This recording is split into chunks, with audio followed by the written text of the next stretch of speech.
Ja, just det. Ja, precis. Ja, just det. Ja. Nej, Linus får prata nu. Sen gör vi rap senare. Ni behövs. Okay, so we have a new speaker, our next speaker, and I must say, so far we're blown away by these different speakers. So interesting.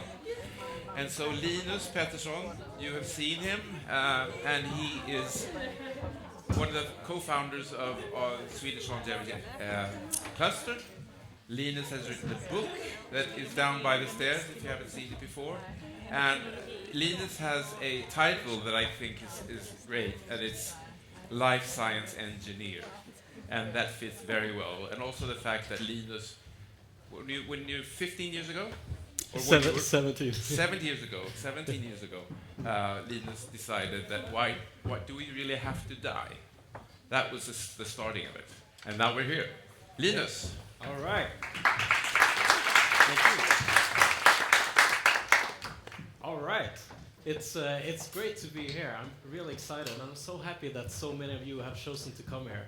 I think longevity, especially, is a super, important subject.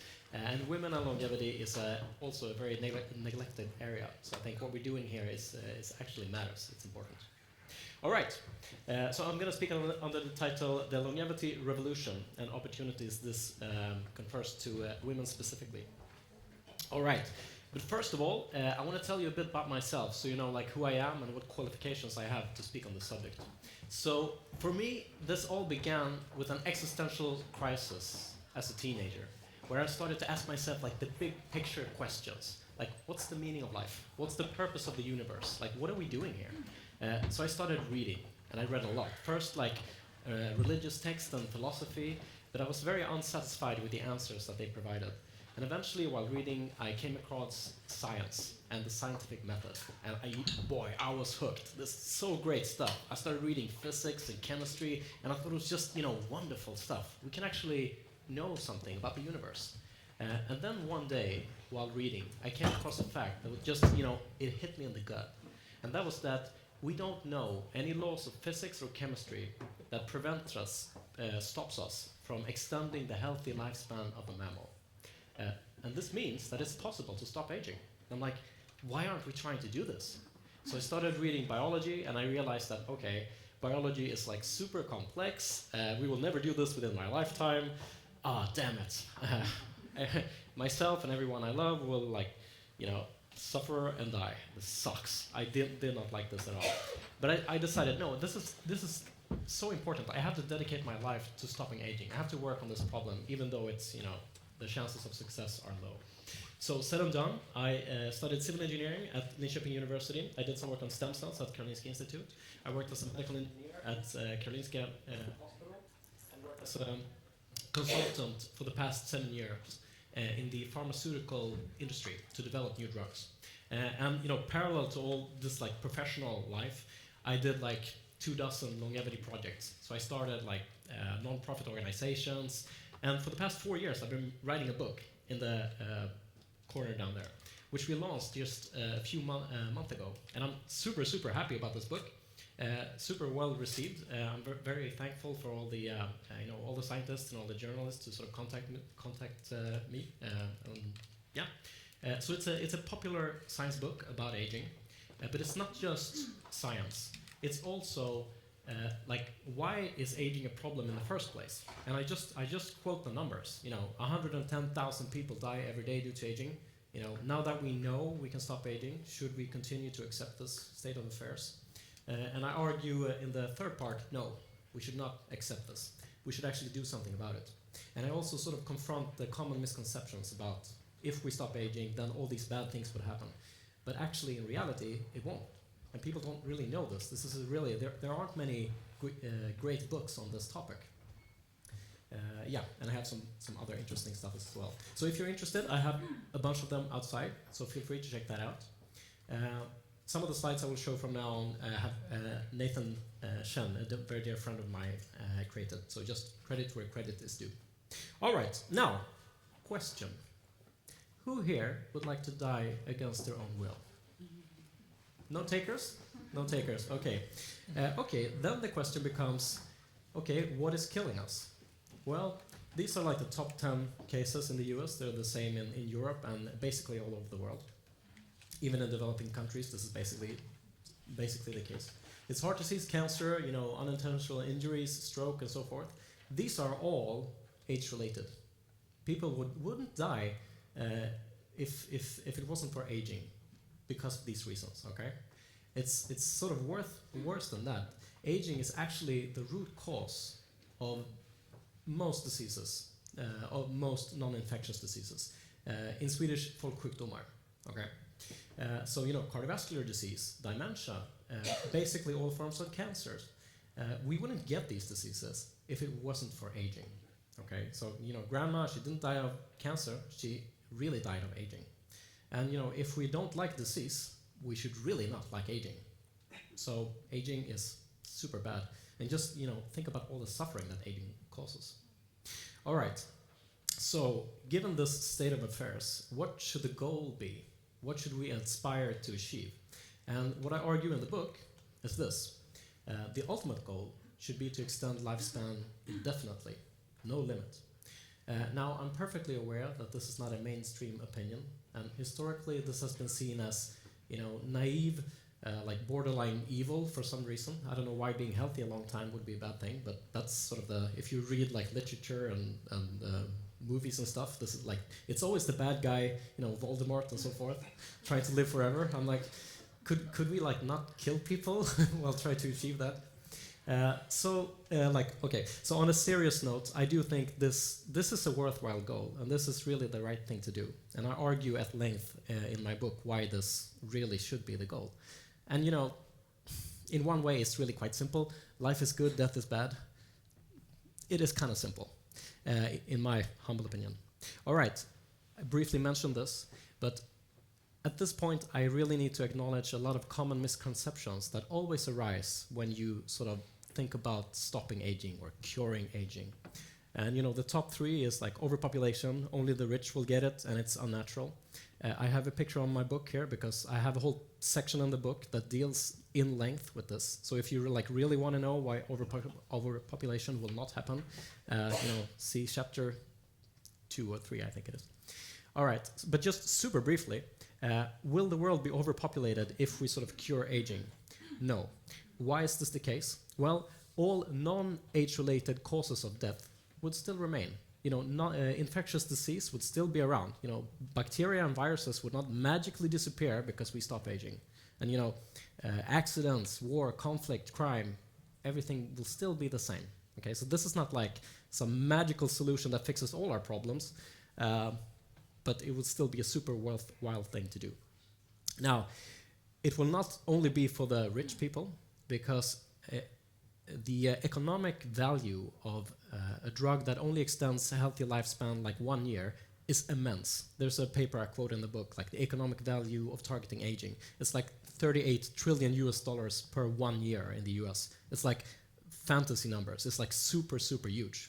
And this enormous economic benefit will be a super strong incentive for states to subsidize these medications for everyone, not just the rich, everyone.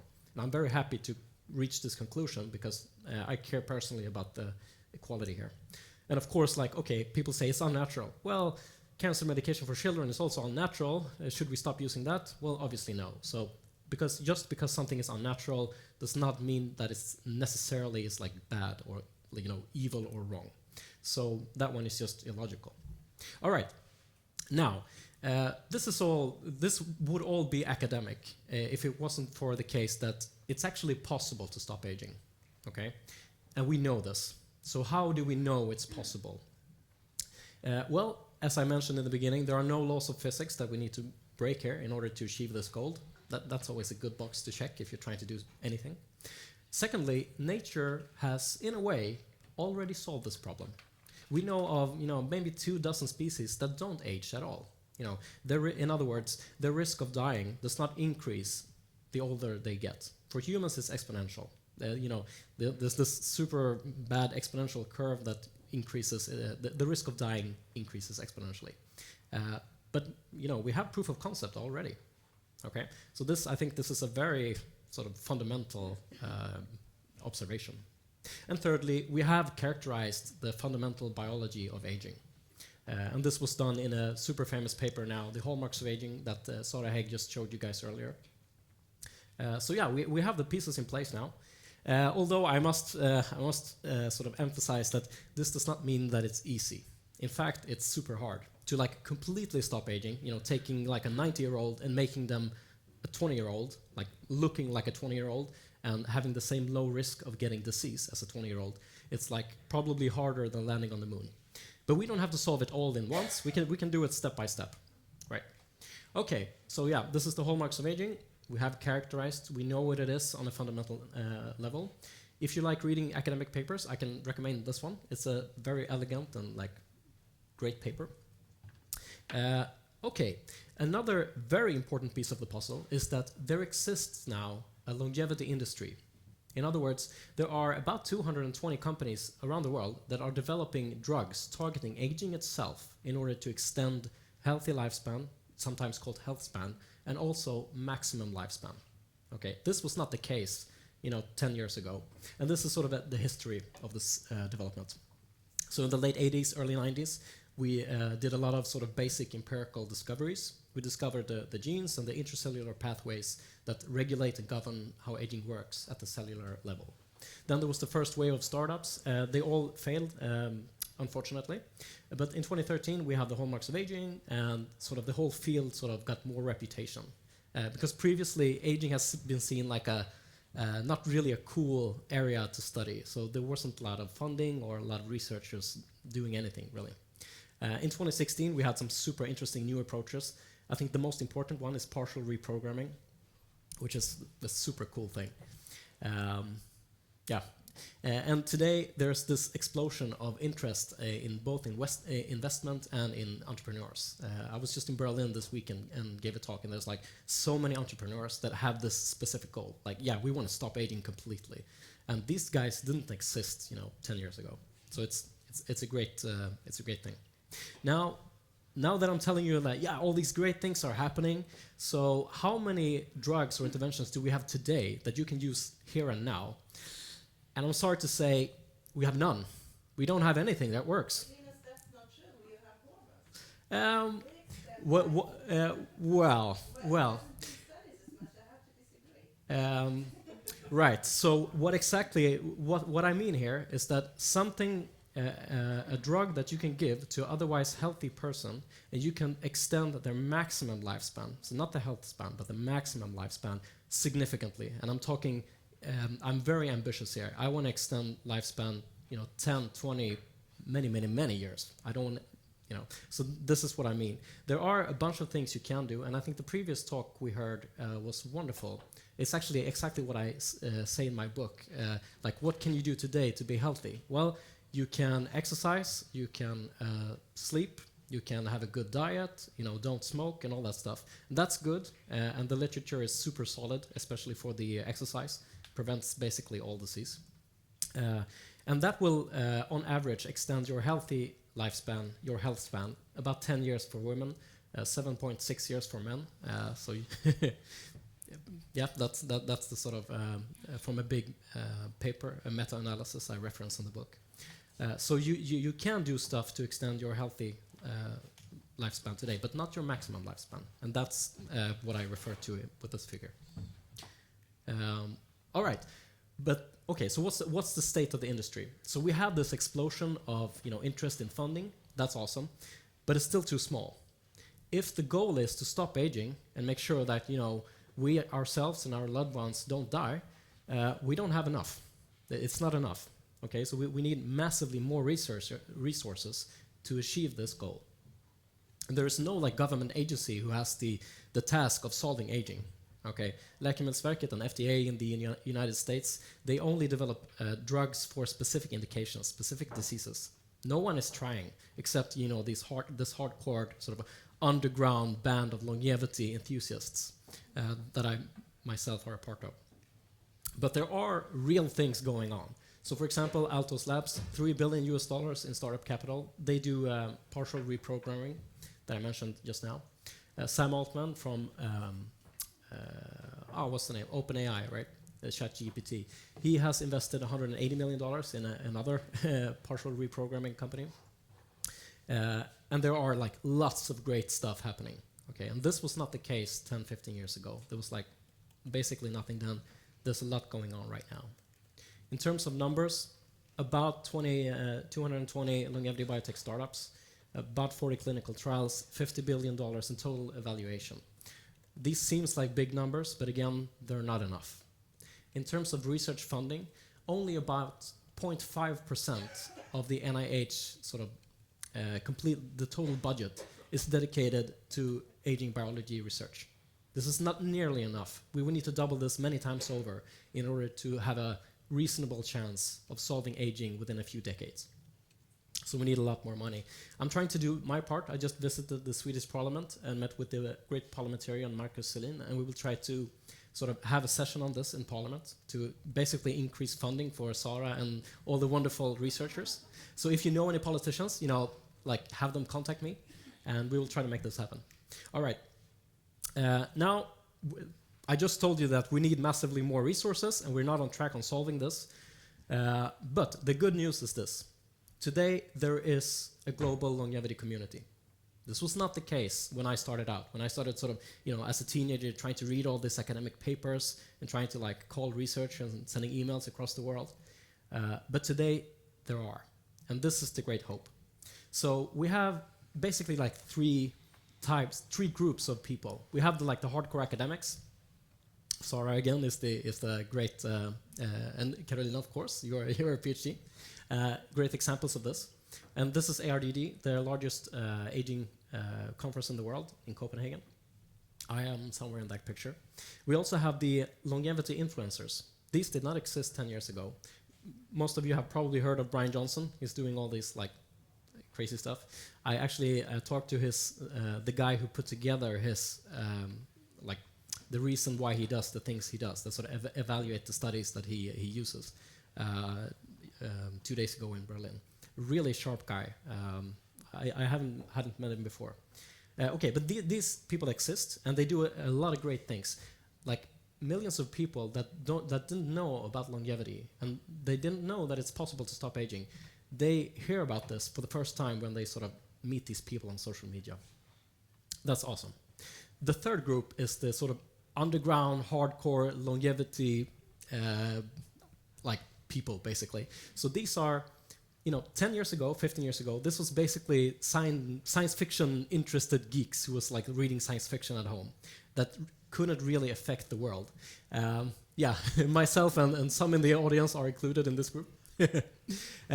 Today, this is a new group of people. These are, proven entrepreneurs that have created and sold a bunch of companies. These are investors. These are, PhD students that are sort of infiltrating like respectable top research groups at Harvard, at Oxford, and so forth. So these are people who have capacity. We can actually do this. Okay, this is great people. This is from I'm somewhere in that picture. This is from a conference in Spain a few months ago. All right. And there are also a bunch of longevity organizations that exists today that did not exist maybe 10 years ago. Okay, just for fun, do you know how many longevity lobbyists there are in Washington, D.C.? Shout a number. How many? Yeah, one. That's the correct number. So this guy called Dylan. This is like one dude, okay? And I'm like talking to him like, okay, dude, like how many are you guys? It's one dude, okay? So the government is not trying to solve this problem. And there's one guy trying to do this in DC, and it's basically like me in Sweden. So we need more people. But at least we exist now. So this is great, and we need to organize. Okay, wonderful. So this is great. So what does this mean for women? Do we have any specific opportunities for women in this like longevity revolution that is going on? The answer is yes. As Sara told you before, women already live a bit longer. In Sweden, it's like 4 years almost. In the world at large, it's 5 years. And in the US, it's like 6. And yeah, Sarah already told you this. I don't need to linger on this point.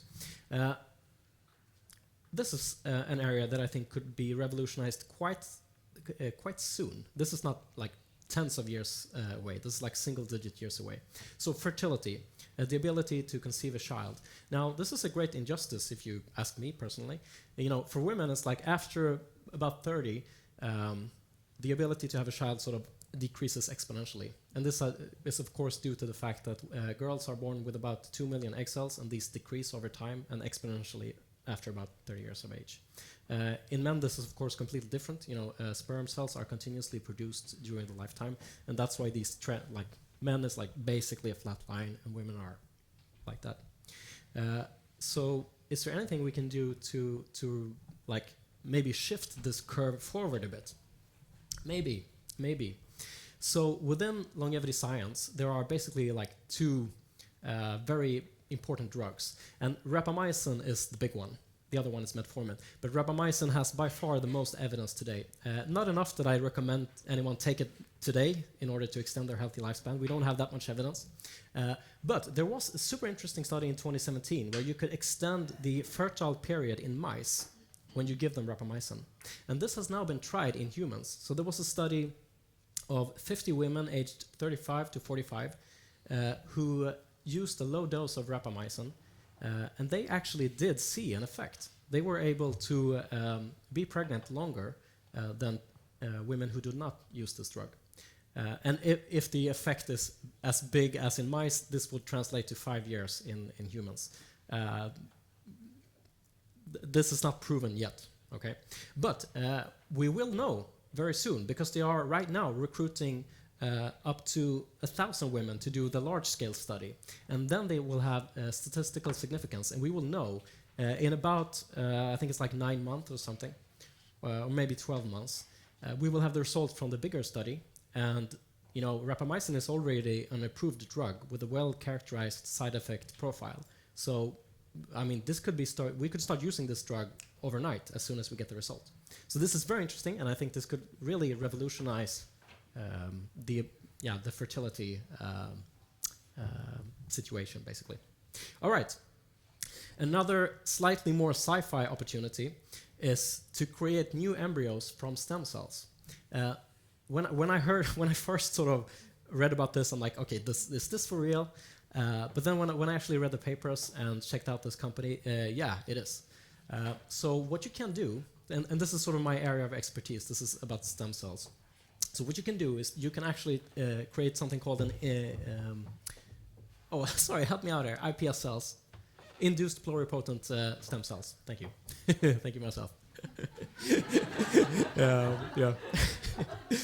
So basically, what you can do, you can take a sample from a woman, like from the skin or from the blood, and you take that cell, you reverse it to a stem cell, and then from the stem cell, you create an egg cell. And you can, by this approach, you can actually create new stem cells. This is completely new. This has never been possible before in human history. Okay, this has the potential to revolutionize or be just as revolutionary as IVF treatment. And this company is super serious. The founder is one of the co-founders of OpenAI. So they have like lots of funding, a super great team with lots of leading scientists. And this could actually happen. And you know, if we actually solve aging in the future, this would be a way to be able to, like decades down the line, when we all become like 20 again, you know, in 50 years or whatever, I think it's, you know, this could make it possible for us to have children then in the future. And new egg cells, kind of cool. Okay, so that's the sci-fi part. I just want to conclude by saying that in general, like the science of women and like the resources we dedicate to study women in general is way too low and has been historically. But there is this super interesting initiative at the Buck Institute where Jennifer Garrison, who is a really interesting researcher, like one of the top ones in the world, she has created this new consortium, and they are doing very, very interesting research. And this has, you know, there has been so little funding in this area, so I think we can expect a lot of good things to come in, like in the next few years. So keep an eye on that one. All right, that's everything for me. I'm going to end with one message, and it's this, okay? Aging itself is the big problem. Okay, sex differences, yes, they exist, but in the end, I mean, it's a few years. We're all gonna age, get sick, and die. I'm sorry, I don't want to be negative, but we're in this together. We can solve aging if we try, so let's do it. All right, thank you very much.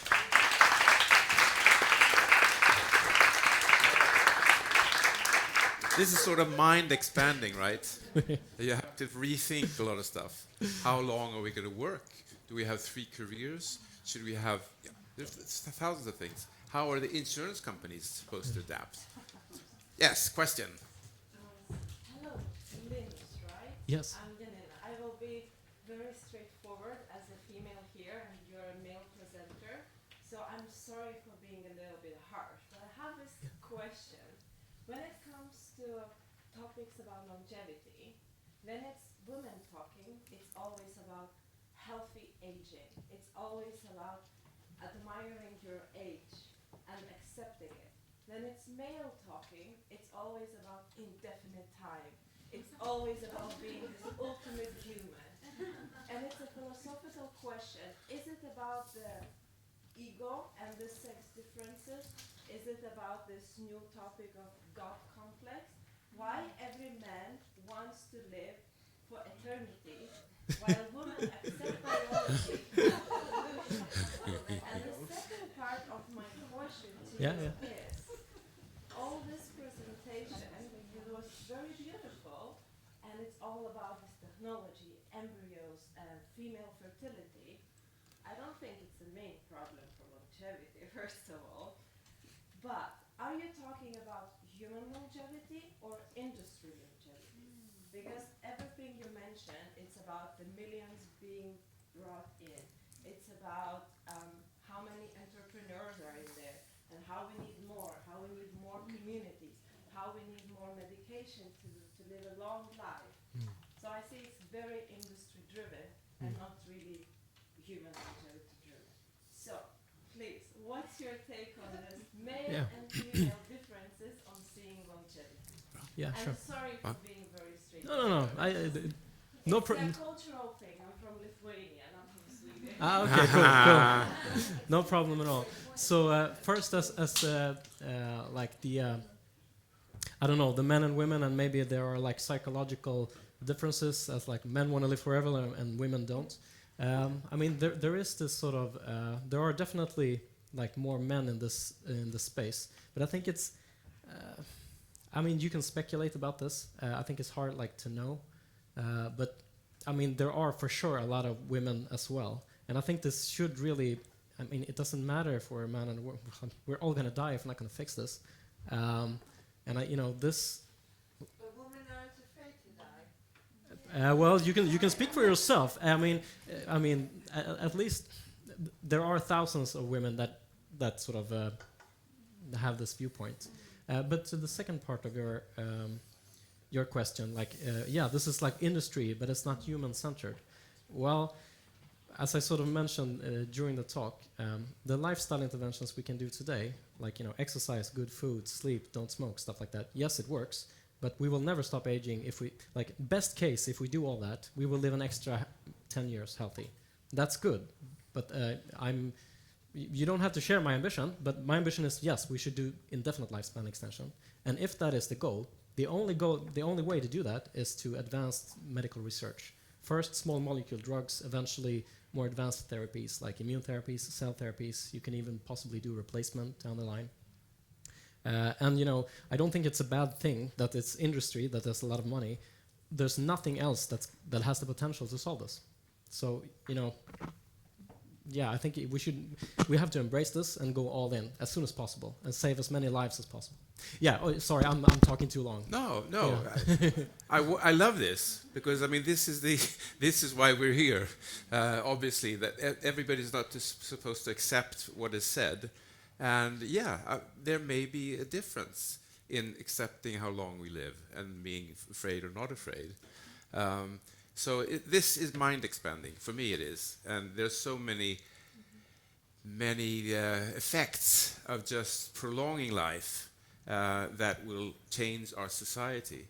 And then there are these systemic questions that we have to address. Why are we so bad at sharing health data, for example? How come there's a national breast cancer register, which is supposed to be registering all breast cancer patients, but only six regions in Sweden have accepted to do this. The others won't. And so there's a systemic failure here, and we have to address many of them also, if we live forever or not. Okay, yes. Okay, this will be the last question. We need to move on then. I wonder if you have heard about the man who was something like 250 or more when he died, Chinese fellow.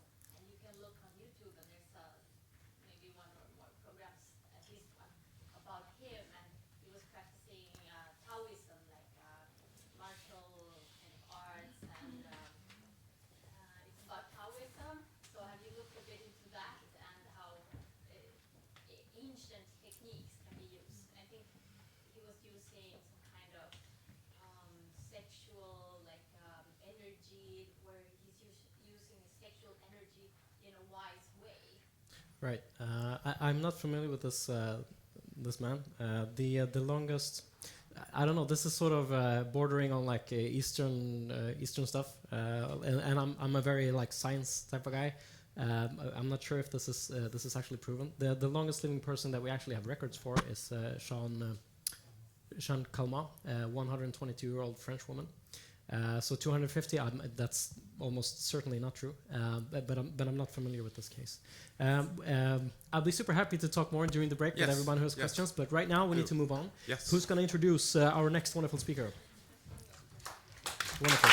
Thank you, guys. Thank you.